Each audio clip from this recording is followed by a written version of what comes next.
In a peaceful African village lived a brave hunter named Okoro, a man whose arrows never missed. Every morning before sunrise, he entered the forest to provide for his people. But one strange morning, the forest was silent. No birds sang, no breeze blew. Then he heard it, the cry of a goat.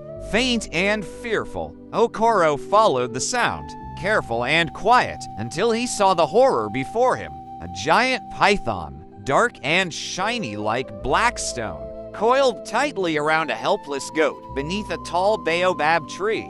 The animal struggled weakly as the serpent's eyes glowed red. Okoro crouched, whispering the hunter's prayer his father taught him. "Spirits of the forest, guide my hand. Let my arrow fly straight and true." He aimed and fired. The arrow struck the serpent's side. The python hissed, twisting in pain, then lunged toward him. Okoro rolled aside, dust rising around him. He reached for another arrow, drew his bow, and shot again, this time hitting the serpent between the eyes. The forest shook as the python thrashed wildly, then fell still. Silence returned. Okoro ran to the goat, cut through the coils, and lifted it gently. "You are safe now," he whispered. "The spirits have protected you." He looked at the great serpent's body, the monster that had haunted the village for months. Finally, defeated as he walked back through the forest,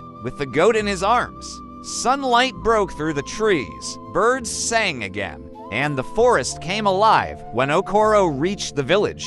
The people ran to him with joy. Children danced and sang his name. Old women poured palm wine on the ground in blessing. The elders said, "The forest chose you, Okoro. You are our protector." That night, under the moonlight, the village gathered around the fire. Drums echoed as the storyteller spoke of Okoro, the hunter who faced the python alone and saved the innocent.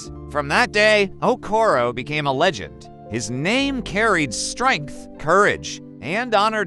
And every evening, as the sun set behind the trees, Okoro stood at the forest's edge with his bow on his back, watching over his people, a guardian, a hero, and a hunter whose story would live forever. Subscribe